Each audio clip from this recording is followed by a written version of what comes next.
kita akan belajar tentang sistem pernapasan pada manusia.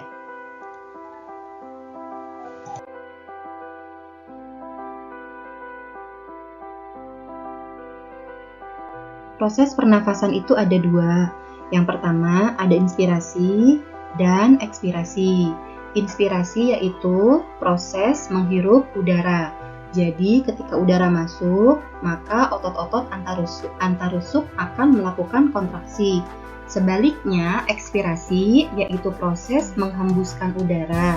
Jadi ketika udara keluar, otot-otot antar rusuk akan melakukan relaksasi. Organ-organ pada sistem pernafasan. Nah, kita akan belajar apa aja sih organ yang ada di dalam sistem pernafasan. Yang pertama itu adalah hidung, yang kedua faring, yang ketiga laring, yang keempat trakea, yang kelima bronkus, yang keenam bronkeolus, dan yang terakhir adalah alveolus. Kita bahas satu persatu ya. Yang pertama adalah hidung. Seperti terlihat di gambar, hidung terdiri dari lubang hidung dan rongga hidung.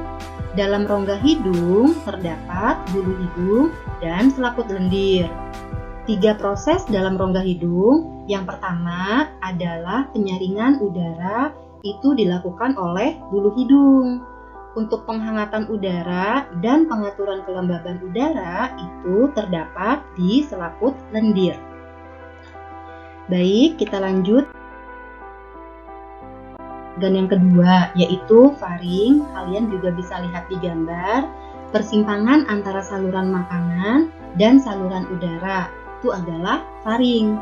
Dalam faring terdapat yang namanya epiglotis, yaitu sebuah katup untuk mengatur udara akan masuk ke laring, kalau makanan akan masuk ke kerongkongan. Kita lanjut dengan organ yang ketiga, yaitu laring. Kalian bisa lihat di gambar adanya di sebelah mana.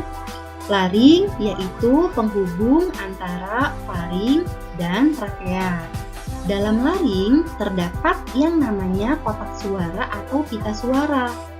Nah, kalau di laki-laki itu terlihat oleh jakun. Ya. Oke, kita lanjut lagi.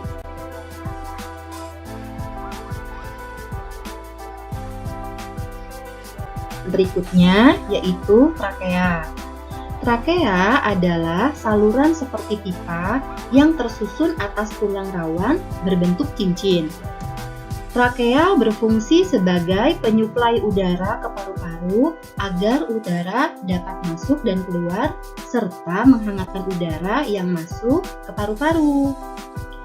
Organ kelima yaitu bronkus. Bronkus adalah saluran udara setelah trakea yang bercabang 2 menuju alveolus yang berfungsi untuk memastikan udara masuk dan keluar dengan baik. Juga bronkus berfungsi untuk mencegah infeksi. Organ selanjutnya itu bronkiolus.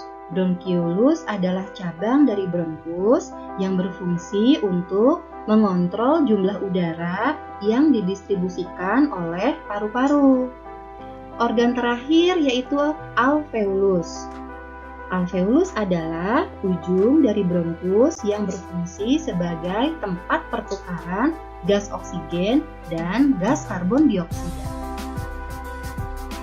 Oke. Situ pembahasan tentang organ sudah paham ya nak? Sekarang kita akan lanjut ke jenis-jenis pernafasan.